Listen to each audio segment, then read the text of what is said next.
ಅಗತ್ಯ ಬಿದ್ರೆ ಕುಮಾರಸ್ವಾಮಿ ಅವರ ಬಂಧನ ಅಂತ ಸಿಎಂ ಹೇಳಿದ್ದರು.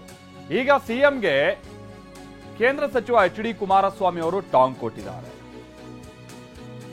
ಏನ್ ಹೇಳಿದ್ದಾರೆ ಕುಮಾರಸ್ವಾಮಿ ಅವರು? ನನ್ನನ್ನ ಬಂಧಿಸೋದಕ್ಕೆ 100 ಸಿದ್ದರಾಮಯ್ಯ ಬರಬೇಕು ಅಂತ ಬೆಂಗಳೂರಿನಲ್ಲಿ ಕೇಂದ್ರ ಸಚಿವ ಕುಮಾರಸ್ವಾಮಿ ಅವರು ಹೇಳಿಕೆಯನ್ನ ಕೊಟ್ಟಿದ್ದಾರೆ.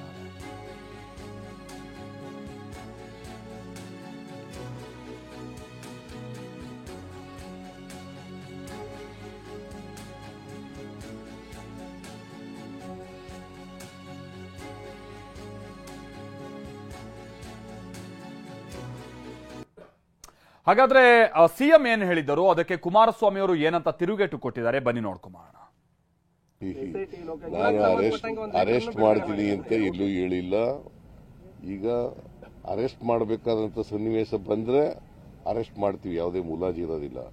ಆದ್ರೆ ಅಂತ ಸನ್ನಿವೇಶ ಏನಿಲ್ಲ. ಈಗ ಕುಮಾರಸ್ವಾಮಿ ಭಯ ಪಟ್ಕೊಬಿಟ್ಟಿದ್ದಾರೆ ಪಾಪ. ಅವ್ರಿಗೆ ಸ್ಯಾಂಕ್ಷನ್ ಕೊಟ್ಬಿಡ್ತಾರೆ ಗವರ್ನರು ಅಂತ ಭಯ ಅವ್ರಿಗೆ. ಯಾಕಂದ್ರೆ ಸ್ಯಾಂಕ್ಷನ್ ನಾವು ಕೇಳಿಲ್ಲ ಅಥವಾ ಖಾಸಗಿಯವರು ಯಾರು ಕೇಳಿಲ್ಲ. ಸ್ಯಾಂಕ್ಷನ್ ಕೇಳಿರೋರು ಯಾರು? ಲೋಕಾಯುಕ್ತರು SIT ಅವರು ಕೇಳಿರ್ತಕ್ಕಂಥ. ಅವರು ತನಿಖೆ ಮಾಡಿ ಎವಿಡೆನ್ಸ್ ಕಲೆಕ್ಟ್ ಮಾಡಿ ಆಮೇಲೆ ಕೇಳಿದ್ದಾರೆ. ಅದರ ಅರ್ಥ ಇವ್ರ ಮೇಲೆ ಎವಿಡೆನ್ಸ್ ಇದೆ ಅಂತ. ಅವ್ರು ಹೇಳೋದು ಬಿಟ್ಬಿಡಪ್ಪ, ನೀನು ತನಿಖೆ ಮಾಡಿ ಎವಿಡೆನ್ಸ್ ಇದೆ ಅನ್ನೋದು ಬಿಟ್ಬಿಡದ.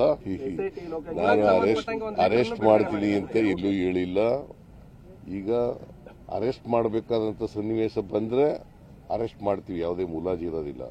ಆದ್ರೆ ಅಂತ ಸನ್ನಿವೇಶ ಏನಿಲ್ಲ. ಈಗ ಕುಮಾರಸ್ವಾಮಿ ಭಯ ಪಟ್ಕೊಬಿಟ್ಟಿದ್ದಾರೆ ಪಾಪ. ಅವ್ರಿಗೆ ಸ್ಯಾಂಕ್ಷನ್ ಕೊಟ್ಬಿಡ್ತಾರೆ ಗವರ್ನರು ಅಂತ ಭಯ ಅವ್ರಿಗೆ. ಯಾಕಂದ್ರೆ ಸ್ಯಾಂಕ್ಷನ್ ನಾವು ಕೇಳಿಲ್ಲ ಅಥವಾ ಖಾಸಗಿಯವರು ಯಾರು ಕೇಳಿಲ್ಲ. ಅವಶ್ಯಕತೆ ಬಿದ್ದರೆ ಕುಮಾರಸ್ವಾಮಿನ ಬಂಧಿಸ್ತೀವಿ ಅಂತ ಅಂದ್ಬಿಟ್ಟು ಸಿದ್ದರಾಮಯ್ಯ ಕೊಪ್ಪಳದಲ್ಲಿ ಒಂದು 100 ಸಿದ್ದರಾಮಯ್ಯ ಬರಬೇಕು ಬನ್ನಿ, 100 ಸಿದ್ದರಾಮಯ್ಯ ಬರಬೇಕು ಬನ್ನಿ, 100 ಸಿದ್ದರಾಮಯ್ಯ ಬರಬೇಕು ಬನ್ನಿ. ಮನ್ಸಕ್ಕೆ ನನಗ ನಾನು ನೋಡಿದ್ರಾಗ ಅನ್ಸುತ್ತಾ.